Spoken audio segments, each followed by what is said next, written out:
एक बड़ी खबर आपको बता दें, जेल में बंद माफिया मुख्तार अंसारी की बहू को पुलिस ने गिरफ्तार कर लिया है। निखत की उस वक्त गिरफ्तारी हुई है जब मुख्तार अंसारी के विधायक बेटे और अपने पति अब्बास अंसारी से मिलने पहुंची थी। निखत पर आरोप है कि पिछले कई दिनों से बिना कागजी कार्रवाई के जेल में दाखिल होती थी और अब्बास अंसारी से मुलाकात करती थी।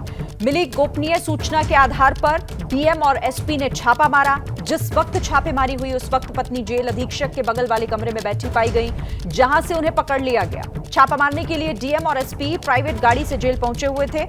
अब्बास अंसारी, निखत अंसारी, उनके ड्राइवर नियाज समेत जेल अधीक्षक, उप जेल अधीक्षक और अन्य 7 लोगों के खिलाफ 11 धाराओं में मामला दर्ज किया गया है। तो इस वक्त की बड़ी खबर, मुख्तार अंसारी की बहू निखत अंसारी को गिरफ्तार किया गया। चित्रकूट जेल में बंद पति से मिलने के लिए पहुंची थी। जिस वक्त उन्हें गिरफ्तार किया गया, निखत अंसारी के पास से आपत्तिजनक चीजें भी बरामद की गई।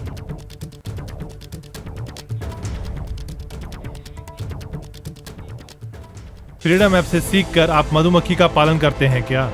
अगर ऐसा है तो आप अपने शहद को 1 करोड़ फ्रीडम ऐप के जो ग्राहक हैं उन्हें बिना किसी खर्चे के आप उसे बेच सकते हैं।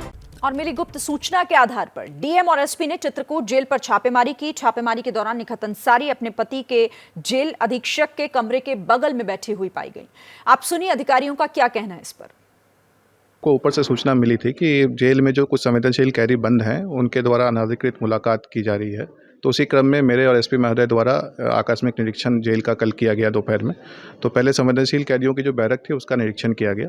तो निरीक्षण के दौरान वहाँ एक अब्बास अंसारी जो बैरक में रहने चाहिए थे वो नहीं मिले। तो जेल प्रशासन से पूछा गया तो उनके द्वारा बताया गया कि मुलाकाती में गए हैं।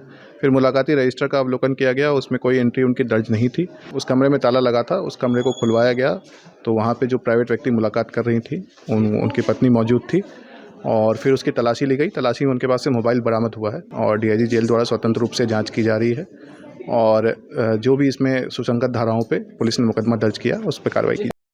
डीएम महोदय एवं मेरे द्वारा जाकर एक आकस्मिक निरीक्षण जेल का किया गया था एवं जो संवेदनशील बैरक्स हैं उन सभी की चेकिंग की गई थी। तो उसी क्रम में हमने पाया कि अब्बास अंसारी अपने बैरक में मौजूद नहीं थे। प्राइवेट कमरे में उनकी पत्नी से मुलाकात कराई जाती है जिसका विवरण मुलाकात रजिस्टर में अंकित नहीं किया जाता है। तो उस कमरे में जब जाकर देखा गया तो उनकी पत्नी वहाँ मौजूद मिली एवं उनके पास मोबाइल फ़ोन्स प्राप्त हुए। इसी क्रम में हमारे द्वारा सुसंगत धाराओं में प्राइवेट व्यक्ति जो अब्बास अंसारी से मिल रहे थे उनके विरुद्ध एवं कारागार विभाग के अधिकारियों एवं कुछ कर्मियों के विरुद्ध मुकदमा पंजीकृत किया गया है। अभी उनके पास से 2 मोबाइल फोन्स, कुछ सोने की ज्वेलरी और कुछ कैश बरामद हुआ है। सऊदी रियाल थोड़ा बरामद हुआ है। और इस पर बात करने के लिए इस वक्त हमारे संवाददाता संजय त्रिपाठी हमारे साथ सीधा जुड़ गए हैं। संजय, छापा मारकर निखत अंसारी को गिरफ्तार किया गया, मामला क्या है, पूरा समझाइए जरा। शिरीन, बेहद सनसनीखेज पूरा मामला है। निखत अंसारी को जो गिरफ्तारी हुई है उसमें सबसे अहम बात ये कही गई कि अनुचित तरीके से वो मिलने जेल में अपने पति अब्बास अंसारी से जाती थी। साथ ही साथ मोबाइल फ़ोन उनके पास से रिकवर हुए हैं। और अगर आप इस पूरे मामले के एफआईआर को ध्यान से पढ़ेंगी शिरीन, तो आपको बहुत चौंकाने वाली जानकारियाँ मिलेंगी। सबसे बड़ी बात ये लिखी गई है कि निखत अंसारी लगभग रोज़ 11 बजे के आसपास जेल पहुँचती थी और बेरोक टोक वो अब्बास अंसारी से एक प्राइवेट कमरे में मिलती थी। लगभग 3 से 4 घंटे तक वो जेल के भीतर रहती थी। ये भी लिखा गया है कि निखत अंसारी योजना बना रही थी कि अब्बास अंसारी को जेल से फरार कराया जाए। इसके अलावा वो जो मोबाइल फ़ोन जेल के भीतर लेके जाती थी उनसे अब्बास अंसारी रंगदारी वसूल करता था, लोगों को फ़ोन करके धमकाता था। ये सारी बातें उस एफआईआर में लिखी गई हैं जिसमें न केवल निखत अंसारी नामजद है बल्कि जेल के कई वरिष्ठ अधिकारी भी नामजद है। मुख्यमंत्री योगी आदित्यनाथ का 0 टॉलरेंस रहता है अपराध और अपराधियों के खिलाफ। बावजूद उसके इतनी बड़ी घटना जेल के भीतर हो रही थी। एक सरकारी प्रमाइसी से बेहद सुरक्षित जगह जेल मानी जाती है जहां पर आसानी से प्रवेश नहीं मिलता है। वहां लोग मोबाइल फ़ोन ले करके बिना पर्ची लिए, बिना एंट्री कराए 3-3, 4-4 घंटे एक ऐसे माफिया से, एक ऐसे अपराधी से मिलते हैं जो उत्तर प्रदेश का मोस्ट वांटेड मुख्तार अंसारी का बेटा है। तो ये पूरा सनसनीखेज खुलासा हुआ है। इस पूरे मामले की जाँच बड़े स्तर पर कराई जा रही है और मान के चलिए अभी कुछ ही देर बाद जेल के कई आला अधिकारी इस पूरी कार्रवाई के जद में नपेंगे और साथ ही साथ निखत अंसारी को भी गिरफ्तार किया गया। नियमों को ताक पर रख कर किया जा रहा था और कई चीजें हैं जो गैर कानूनी भी इसमें देखने को मिली हैं। तो जाहिर है इस मामले में आगे और भी चीजें खुलकर सामने आ सकती हैं। फिलहाल शुक्रिया आपका संजय इस जानकारी के लिए।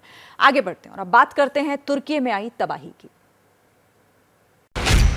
हिली धरती, कांप उठा इंसान, शहर के शहर बन गए शमशान। तुर्की की जमीन के ऊपर झटके महसूस किए जा रहे हैं, आफ्टर शॉक्स आ रहे हैं और इन आफ्टर शॉक्स के कारण अभी भी दहशत का माहौल है। भूकंप भूमि में भी सबसे पहले हम, हर खबर ग्राउंड जीरो से दिखाने का दम। किसी का सब कुछ यहाँ पर दफन हो गया, उजड़ गया। ये देखिए छोटे बच्चों के जो बिछौने हैं वो यहाँ पर पड़े हुए हैं। जब भी कहीं इंसानियत चोट खाई, एबीपी न्यूज ने जिम्मेदारी निभाई। तुर्की में भूकंप आए 6 दिन हो चुके हैं। तबाही के निशान अब भी हर तरफ बिखरे हुए दिख रहे हैं। जमींदोज हो चुकी इमारतों के मलबे को समेटना राहत और बचाव कर्मियों के लिए एक बड़ी चुनौती बना हुआ है। तुर्की में अब तक 24,000 से ज्यादा लोगों की जान जा चुकी है और आंकड़े लगातार बढ़ते जा रहे हैं। हजारों लोग ऐसे हैं जो घायल हैं, जिनका इलाज चल रहा है। मलबे में अभी कितने लोग फंसे हैं, इसका अंदाजा लगाना फिलहाल मुश्किल है। एनडीआरएफ समेत दुनिया भर के कई देशों की टीमें तुर्की में मौजूद हैं और भूकंप प्रभावित इलाकों में राहत और बचाव कार्य करने में लगातार जुटी हुई हैं, जिससे जुड़ी हुई तस्वीरें भी इस वक्त आप देख रहे हैं। और हमारे संवाददाता ग्राउंड जीरो पर भी हैं। एबीपी न्यूज शुरुआत से ही ग्राउंड जीरो पर मौजूद रहकर हर एक तस्वीर आपको दिखाने की कोशिश कर रहा है कि आखिर तुर्की इस वक्त कितने दर्द में है। सीधे चलते हैं, प्रणय उपाध्याय को आप देख रहे हैं जो इस वक्त तुर्की के गाजियान्तेप से इस वक्त हमारे साथ जुड़ रहे हैं। लगातार वहां से जो हम तस्वीरें देख रहे हैं, बेहद परेशान करने वाली, अंदर तक हिला देने वाली तस्वीरें हैं। लेकिन सवाल यही, और सभी शायद इस बात का इंतजार कर रहे हैं कि सब कुछ सही के कब तक होगा। मेरा मतलब है कि वहां पर जो ये ऑपरेशन चलाया जा रहा है युद्ध स्तर पर, इसमें अभी कितना समय और लगेगा प्रणय? वक्त बहुत ज़्यादा लगेगा शिरीन, क्योंकि हादसा जितना बड़ा था, उसके विनाश का दायरा जितना बड़ा था, उसको समेटने में भी उतना ही वक्त लगेगा। मैं आपको इस समय की तस्वीर दिखाना चाहता हूं। मैं अंदरूनी इलाकों के अंदर हूं। तुर्की का एक ग्रामीण इलाका है और आप तस्वीर, इसमें 3 चीज़ें सबसे महत्वपूर्ण हैं। ये गिरे हुए घर, यहाँ पर इनको उठाने के लिए ना तो कोई क्रेन है ना कोई मशीन है। ये अंदरूनी तुर्की का इलाका है, भूकंप प्रभावित इलाकों का ग्रामीण इलाका है। यहाँ पर बर्फ जमी हुई है और साथ ही आप यहाँ देख सकती हैं कि किस तरीके से अपने घरों को छोड़ जो लोग हैं वो रात को भी केवल इन टेंटों के अंदर रह रहे हैं। यहाँ पर केवल टेम्परेरी शेल्टर के अंदर ये टेंट लगा दिए गए हैं और अब केवल जो तमाम जिंदगियां हैं वो इन टेंटों के अंदर सिमट गई हैं। जो घर हैं वो असुरक्षित हो चुके हैं, उनके अंदर लोग नहीं जा सकते हैं और इसलिए यहाँ पर केवल टेंट है। आप अंदाज़ा लगा सकती हैं कि जब दिन में भी मैं आपसे बात कर रहा हूँ, जब धूप निकली हुई है, तब भी यहाँ पर जो तापमान है वो लगभग माइनस के बराबर फील हो रहा है। बर्फ़ जमी हुई है, तो रात के समय यहाँ पर क्या स्थिति होती होगी। और इन लोगों के सामने जो सबसे बड़ी चुनौती है, सबसे बड़ा संकट है कि इस पूरे इलाके के अंदर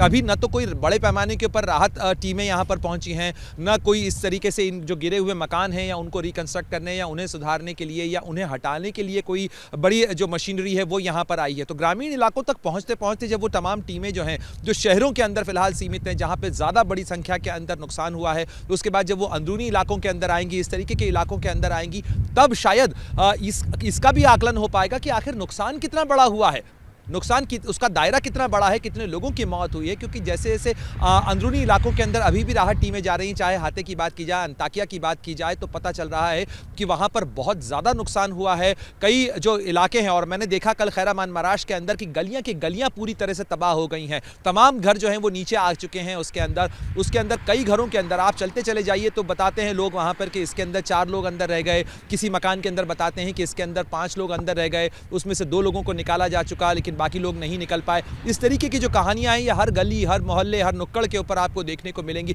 तो इसलिए जो आपने सवाल पूछा कि आखिर ये कब तक सिमटेगा, शायद इसके अंदर बहुत साल लग जाएंगे और शायद ये घाव इतना बड़ा है कि इस घाव को भरने में बहुत लंबा वक्त लगेगा तुर्की के लिए भी। क्योंकि 1999 की बात लोग अभी भी करते हैं, 24 साल पुराने वो भूकंप था और उसके बाद इस भूकंप ने न केवल उन घावों को हरा कर दिया है बल्कि और नए घाव भी दे दिए हैं जो फिलहाल तो बहुत ज्यादा रिस रहे हैं। जी जाहिर है, और आखिर ये घाव कब भरेंगे कहना बहुत ही मुश्किल है, क्योंकि अपनों को खो चुके लोग अब अपने आशियाने से जो भी थोड़ा बहुत बचा हुआ सामान है उसे समेटने में लगे हुए हैं। लेकिन बड़ी त्रासदी और तुर्की को एक लंबे समय के लिए जो जख्म है वो इसी तरीके से परेशान करता रहेगा। फ्रीडम ऐप से सीखकर आप मधुमक्खी का पालन करते हैं क्या?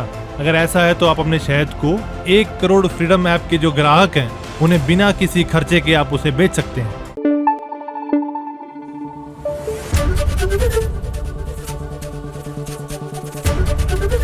एबीपी न्यूज आपको रखे आगे।